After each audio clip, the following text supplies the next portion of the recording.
प्यारे बच्चों, आप सभी का हमारे चैनल पे बहुत बहुत स्वागत है। दोस्तों, इस वीडियो के माध्यम से क्लास 10th के बच्चों के लिए सामाजिक विज्ञान का एक मोस्ट इंपोर्टेंट वीडियो लेकर आ चुका हूं। और बच्चों, ये जो वीडियो है उन विद्यार्थियों के लिए सबसे ज्यादा खास होने वाली है जो कि 2024 बोर्ड परीक्षा में सामाजिक विज्ञान का पेपर देने वाला है। दोस्तों, इस वीडियो के माध्यम से मैं आप सभी के सामने एक सामाजिक विज्ञान का वायरल मॉडल पेपर लेकर आ चुका हूँ, जिन्हें अगर आप तैयार कर लेते हैं तो बोर्ड परीक्षा 2024 में अच्छे से अच्छे मार्क्स अचीव कर सकते हैं। और अब की बार 2024 बोर्ड परीक्षा में सामाजिक विज्ञान का दोस्तों ऐसा ही बिल्कुल पेपर आने वाला है, जैसा कि मैं आप सभी को इस पूरे वीडियो के माध्यम से बताने वाला हूं और दिखाने वाला हूं। और इस वीडियो के माध्यम से दोस्तों मैं आप सभी को इस पूरे वायरल मॉडल पेपर का फुल सॉल्यूशन प्रोवाइड करने वाला हूं, ठीक है। और अब की बार 2024 बोर्ड परीक्षा में जो हमारा टारगेट है वो 95% अचीव करने का है, ठीक है। तो जो भी विद्यार्थी अपने माँ बाप का सपना पूरा करना चाहते हैं वो इस वीडियो को शुरू से लेकर एंड तक जरूर देखेंगे। वीडियो को लाइक कर देंगे, शेयर कर देंगे, अगर चैनल पर नहीं तो सब्सक्राइब कर देंगे। और अब की बार जब तक तोड़ेंगे नहीं तब तक छोड़ेंगे नहीं, पेपर की औकात दिखा देंगे। और अब की बार पेपर की खोपड़ी में सीधा छेद करेंगे, ठीक है। सबसे पहले साथियों ये समझ लो, क्लास 10th के बच्चे, ठीक है, जितने भी विद्यार्थी 2024 बोर्ड परीक्षा में सामाजिक विज्ञान का पेपर देने वाले हैं वो सबसे पहले यहाँ पे सामान्य निर्देश को समझेंगे। उसके बाद मैं सभी के सारे के सारे प्रश्नों को बताने वाला हूँ, ठीक है। समय आपका मिलेगा यहाँ पे 3 घंटा 15 मिनट इस पूरे पेपर को हल करने के लिए। यहाँ पे पहला निर्देश दिया गया है बच्चों कि प्रारंभ के 15 मिनट परीक्षार्थियों को प्रश्न पत्र पढ़ने के लिए निर्धारित है, ठीक है। शुरुआती में जो आपके 15 मिनट मिलेंगे उससे पूरे पेपर को पढ़ना है, ठीक है। ये जो पेपर होगा साथियों 2 खंड में डिवाइड किया जाएगा, खंड अ में और खंड ब में, ठीक है। खंड अ जो होगा आपका 20 बहुविकल्पी प्रश्न वाला सेक्शन होगा, जिनको आपको एमआर आंसर शीट में हल करना होगा, ठीक है। और जब का खंड ब होगा बच्चों 50 नंबर का होगा, जिसमें आपका लघु उत्तरीय प्रश्न होंगे और दीर्घ उत्तरीय प्रश्न होंगे, साथ में आपका मानचित्र संबंधी भी 2 प्रश्न होने वाले हैं, ठीक है। सब कुछ मैं आप सभी को इसी वीडियो के माध्यम से बताने वाला हूं। और प्रत्येक प्रश्न के सामने निर्धारित अंक उनके सम्मुख दिए गए हैं। और ये जो क्वेश्चन पेपर होगा बच्चों आपका पूरा 70 नंबर का होने वाला है, ठीक है। इतना बात आप समझ गए।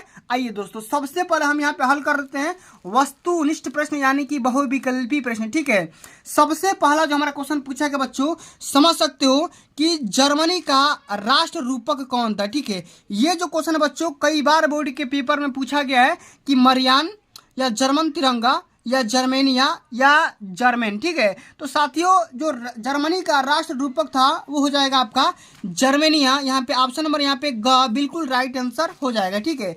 चलो आगे बढ़ जाते हैं। अगला जो हमारा क्वेश्चन पूछा गया बच्चों कि मार्टिन लूथर कौन थे, समाज सुधारक थे या शासक थे या धर्म सुधारक थे या वैज्ञानिक थे। तो मार्टिन लूथर, ये भी क्वेश्चन बोर्ड के पेपर में कई बार पूछा जा चुका है कि मार्टिन लूथर कौन थे। तो दोस्तों ये किंग थे या एक शासक थे, ठीक है, शासन करते थे, ठीक है।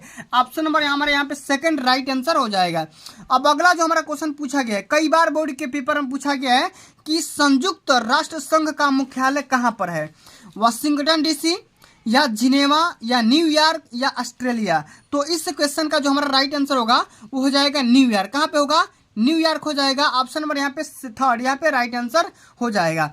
आगे बढ़ जाते हैं। अगला जो हमारा क्वेश्चन पूछा गया बच्चों कि चौरी चौरा कांड किस वर्ष घटित हुआ, ठीक है। चौरी चौरा कांड कब हुआ था ये हमें बताना है, 1920 में, 1921 में, 1922 में या 1925 में। चौरी चौरा कांड जो हुआ था बच्चों ये हुआ था गोरखपुर में। और यहाँ पे ऑप्शन नंबर यहाँ पे ग 1922 ईस्वी के दौरान हुआ था, ठीक है। आगे बढ़ जाते हैं। अगला जो हमारा क्वेश्चन पूछा गया बच्चों, जितना क्वेश्चन बता रहा हूँ सभी क्वेश्चन को एक बार में तैयार कर लो। अगर एक बार में नहीं आएगा तो वीडियो को 2-3 बार देख लो, क्योंकि यही सब सारे क्वेश्चन अब की बार बोर्ड के पेपर में छपने वाले हैं, ठीक है।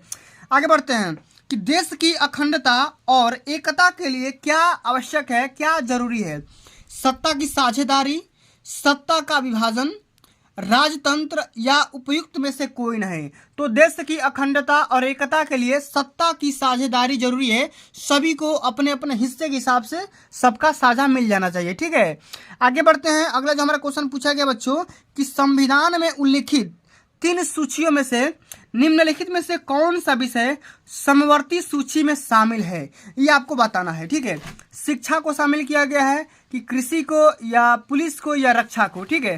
तो संविधान में उल्लिखित जो 3 सूचियां है उसमें से जो एक है आपका समवर्ती सूची में, यानी कि सबको समान अधिकार मिलना चाहिए, वो है एजुकेशन, शिक्षा मिलना चाहिए, ठीक है। चलिए आगे बढ़ते हैं। अगला हमारा क्वेश्चन पूछा गया है कि पवन संसाधन का एक प्रकार है। मान ये हमें बताना है कि पवन किस प्रकार का संसाधन है। ठीक है, ये आपका हो जाएगा मानवीय संसाधन या नवीकरणीय संसाधन या अनवीकरणीय संसाधन या जैव संसाधन का एक प्रकार होगा। तो जो आपका पवन होगा या सौर ऊर्जा होगा, ठीक है, वो सभी आपके क्या हो जाएंगे, नवीकरणीय संसाधन का प्रकार हो जाएंगे। ठीक है, ऑप्शन नंबर यहाँ पे सेकंड बिल्कुल राइट आंसर हो जाएगा। आगे बढ़ते हैं, अगला हमारा क्वेश्चन पूछा गया बच्चों कि एक वस्तु का अधिकांशतः प्राकृतिक प्रक्रिया से उत्पादन किया जाता है। ठीक है, माने प्राथमिक क्षेत्रक में या द्वितीय क्षेत्र के थ्रू किया जाता है या तृतीय क्षेत्र कहलाता है कि सूचना प्रौद्योगिकी कहलाता है। तो कोई भी वस्तु है अगर प्राकृतिक प्रक्रिया से ज़्यादा हमें उसे डेवलप कर पा रहे हैं, बना पा रहे हैं, तो वो जो आपका एरिया होगा वो हो जाएगा क्या, प्राथमिक क्षेत्रक, यानी कि ऑप्शन नंबर यहाँ पे क्या हो जाएगा, पहला ही राइट आंसर हो जाएगा। ठीक है, चलो आगे बढ़ते हैं। अगला हमारा क्वेश्चन पूछा गया है कि विदेशी व्यापार किनके मध्य होता है। ये आपको बताना है कि विदेशी व्यापार किनके मध्य होता है, दो देशों के मध्य, दो प्रदेशों के मध्य, दो नगरों के मध्य या दो गांवों के मध्य। तो जो दोस्तों आपका विदेशी व्यापार होता है वो दो देशों के मध्य होता है। ठीक है, क्या बोलते हैं, विदेशी व्यापार दो देशों के मध्य होगा और अंतरराष्ट्रीय जो होगा एक देश के अंतर्गत होता रहेगा। ठीक है, चलिए अब आगे दोस्तों हम बढ़ते हैं। अगला जो हमारा क्वेश्चन पूछा गया है, ध्यान से देखिए, सभी क्वेश्चन को आपको तैयार करके जाना है। ठीक है, जितना क्वेश्चन यहाँ पे बताया जा रहा है सभी क्वेश्चन को तैयार कर लीजिए। अगला हमारा क्वेश्चन पूछा गया है कि सार्वजनिक और निजी क्षेत्र आधार पर विभाजित है, माने किसके आधार पर डिवाइड किया गया है, यह आप सभी को बताना है। रोजगार की शर्तें या आर्थिक गतिविधि के स्वभाव या उद्यमों के स्वामित्व या उद्यम में नियोजित श्रमिकों की संख्या। तो इसका जो राइट आंसर होगा बच्चों वो हो जाएगा उद्यमों के स्वामित्व के आधार पर सार्वजनिक और निजी क्षेत्र को आपको डिवाइड किया गया है। ठीक है, इस बात को समझना है। अगला हमारा क्वेश्चन पूछा गया बच्चों कि झरिया किसके लिए फेमस है। वेरी वेरी इंपॉर्टेंट क्वेश्चन है, इसको ध्यान में रखिएगा।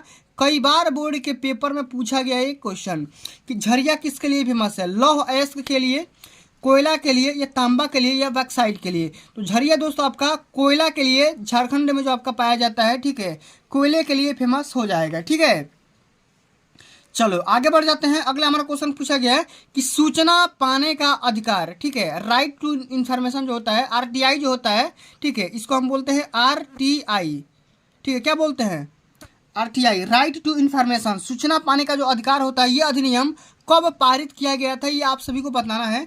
अक्टूबर 2005 में, मार्च 2005 में या जनवरी 2006 में या अप्रैल 2007 में बताना है। ठीक है, सूचना पाने का जो अधिकार अधिनियम आया था, एक्ट जो आया था, ये सन 2005 में और अक्टूबर महीने में पास हो गया था।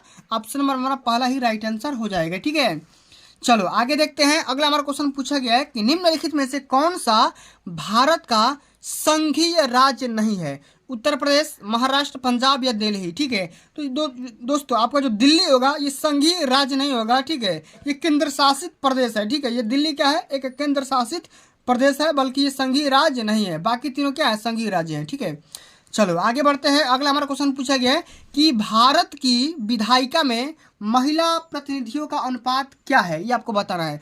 बहुत ही कम है, बहुत ही अधिक है, एक समान है या उपयुक्त में से कोई नहीं है। तो भारत में जो विधायिका है उनकी जो महिला प्रतिनिधियों का जो अनुपात है, रेशियो है, वो क्या हो जाएगा, बहुत ही कम हो जाएगा। यहाँ पे ऑप्शन नंबर यहाँ पे क्या हो जाएगा, पहला ही सत्य हो जाएगा।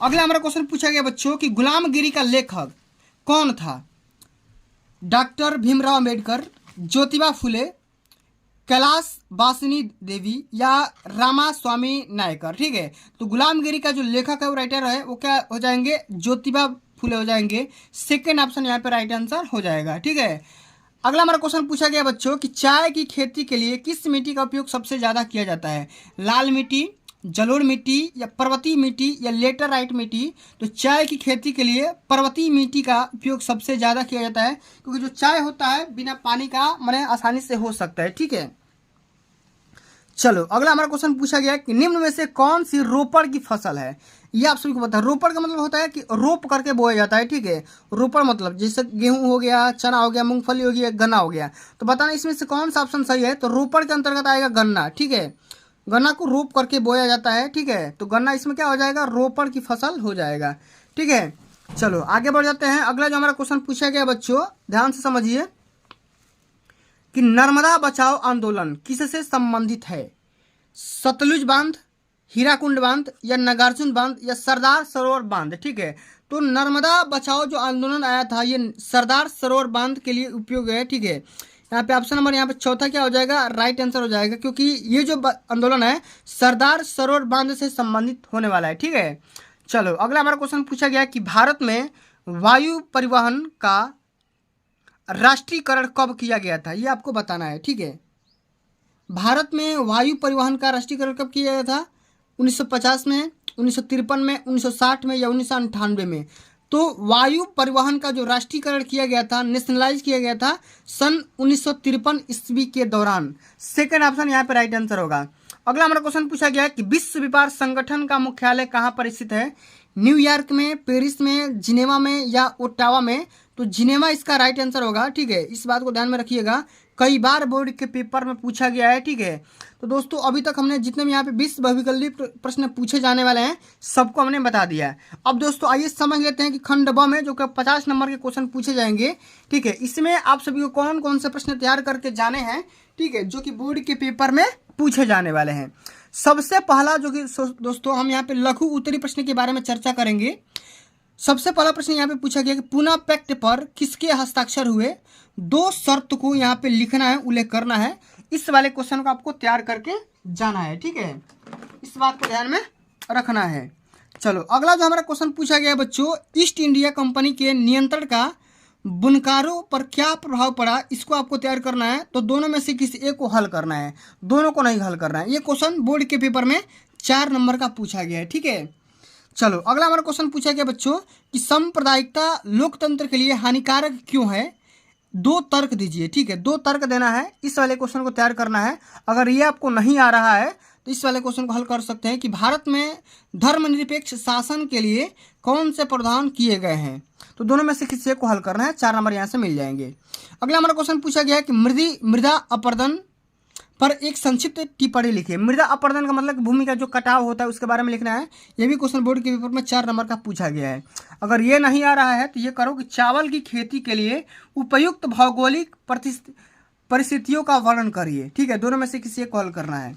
अब अगला हमारा क्वेश्चन पूछा गया कि महात्मा गांधी राष्ट्रीय ग्रामीण योजना जो आपका मनरेगा होता है, ये जो एक्ट है 2005 में आया था, इसी के बारे में आपको उद्देश्य लिखना है, इसका टारगेट क्या था, ऑब्जेक्टिव क्या था, इसके बारे में लिखना है। 4 नंबर का पूछा गया है। ठीक है, अगर ये नहीं आ रहा तो इसको लिखिए सन 1991 में भारत सरकार द्वारा आर्थिक क्षेत्र में क्या परिवर्तन किए गए थे, इसके बारे में लिखना है। ठीक है, इतने सारे प्रश्न को लघु उत्तरी प्रश्न हैं जो कि 4 नंबर में पूछे जाएंगे, इसको तैयार करना है। अब आइए हम बात कर लेते हैं कि लॉन्ग आंसर टाइप क्वेश्चन में किस प्रकार के क्वेश्चन पूछे जाएंगे जो कि बोर्ड के पेपर में 6 नंबर का पूछा जाता है। ठीक है, सबसे पहला प्रश्न पूछा गया है कि गांधी जी ने असहयोग आंदोलन क्यों आरंभ किया, क्यों शुरू किया, उनके द्वारा यह आंदोलन वापस लेने के प्रमुख कारण क्या थे, इसके बारे में आपको तैयार करना है, बताना है।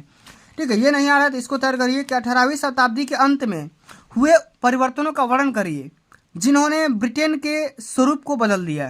ठीक है, तो दोनों में से किसी को तैयार करना है। ठीक है, चलो आगे बढ़ते हैं। अगला जो हमारा क्वेश्चन पूछा गया बच्चों कि आधुनिक लोकतांत्रिक व्यवस्थाओं में सत्ता की साझेदारी के अलग अलग तरीके क्या हैं, इनमें से प्रत्येक का एग्जाम्पल देकर के समझाइए। ठीक है, ये भी क्वेश्चन बोर्ड के पेपर में 6 नंबर में पूछा गया है, तैयार करना है। अगर ये नहीं आ रहा है तो इसको करिए कि लोकतांत्रिक शासन प्रणाली से होने वाले कोई 4 लाभ लिखिए। ठीक है, तो इस क्वेश्चन को तैयार करना है। लोकतंत्र किन स्थितियों में सामाजिक विविधता को संभालता है, 6 नंबर का पूछा गया है, तैयार करिए। नहीं आ रहा है तो इसको करिए कि परिवहन तथा संचार के साधन किसी देश के जीवन रेखा तथा अर्थव्यवस्था क्यों कहे जाते हैं, ये आपको बताना है। उपभोक्ता के अधिकारों पर एक निबंध लिखिए, 6 नंबर का पूछा गया है। अगर नहीं आ रहा है तो ये बताइए कि व्यापार और निवेश नीतियों का उदारीकरण वैश्वीकरण प्रक्रिया की किस प्रकार सहायता करती है, बताना है। अब दोस्तों आइए समझ लेते हैं कि जो भी आपका मानचित्र के क्वेश्चन पूछे जाते हैं, कुल मिलाकर के 10 नंबर के यहाँ से क्वेश्चन पूछे जाएंगे। ठीक है, 2 क्वेश्चन आएंगे, आपको तैयार करना है। सबसे पहले आपको यहाँ पे देखो निर्देश लिखा गया है कि निम्नलिखित स्थानों को भारत के रेखा मानचित्र में इस चिन्ह के द्वारा नाम सही दर्शाइए। सही नाम व सही अंकन के लिए हाफ ऑफ नंबर निर्धारित हैं, दिए जाएंगे। और यहाँ पे देखो कि वह स्थान जहाँ सी विजया राघवाचार्य की अध्यक्षता वाला सन 1920 में भारतीय राष्ट्रीय कांग्रेस का अधिवेशन हुआ था, सबसे पहले कहाँ पे हुआ था, उस प्लेस का नाम लिखना है। और जिस जगह पे हुआ उस प्लेस को आपको इस वाले चिन्ह से डिनोट कर देना है। ठीक है, 1 नंबर यहाँ से मिल जाएंगे। ठीक है, चलो इसी प्रकार अगला हमारा क्वेश्चन पूछा गया है कि वह स्थान जहाँ जनरल डायर ने निहत्थे लोगों पर गोलियां चलवाई थी। ठीक है, सभी को पता होगा कहाँ पे चलवाई थी। ठीक है, और उस प्लेस को यहाँ पे आपको डिनोट कर देना है। अगला हमारा क्वेश्चन पूछा गया है कि वह स्थान जहाँ घटी घटना के कारण गांधी जी ने असहयोग आंदोलन वापस कर लिया था। ठीक है, उस प्लेस का नाम बताना है और इस चिन्ह से डिनोट कर देना है। वह स्थान जहाँ नमक हाथ में लेकर के नमक विरोधी कानून को भंग किया गया था। ठीक है, यह भी क्वेश्चन 1 नंबर का है। वह सन जहाँ जवाहरलाल नेहरू की अध्यक्षता वाला सन 1929 में भारतीय राष्ट्रीय कांग्रेस का अधिवेशन किया गया था। ठीक है, उस प्लेस का नाम लिखना है। और अगला हमारा क्वेश्चन है इसी प्रकार है कि दिए गए भारत के रेखा मानचित्र में निम्न को दर्शाना है कि नागार्जुन सागर बांध को इस वाले चिन्ह के द्वारा दर्शाना है। कहाँ पे है? ठीक है, और इस चिन्ह से दर्शाना है। कोई परमाणु ऊर्जा केंद्र को इस चिन्ह से दर्शाना है। कोयला उत्पादक क्षेत्र जैसे आपका झरिया है, झारखंड है, इस चिन्ह से दर्शाना है। भारत का सबसे अधिक जूट उत्पादक वाला जो क्षेत्र है आपको इस चिन्ह से दर्शाना है। उत्तरी भारत का एक अंतर्राष्ट्रीय हवाई अड्डा, ठीक है, हवाई अड्डा को इस चिन्ह से दर्शाना है। ठीक है, तो कुल मिलाकर के मानचित्र से आपको 10 नंबर यहाँ से क्लियर हो जाएंगे।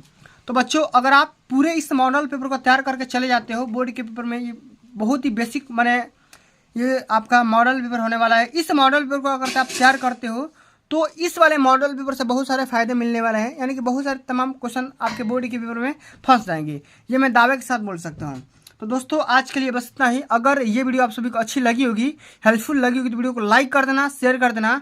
अगर चैनल पर नए हो तो सब्सक्राइब भी कर देना। जल्द ही मिलते हैं अगली वीडियो में, तब तक के लिए जय हिंद, जय भारत, वंदे मातरम।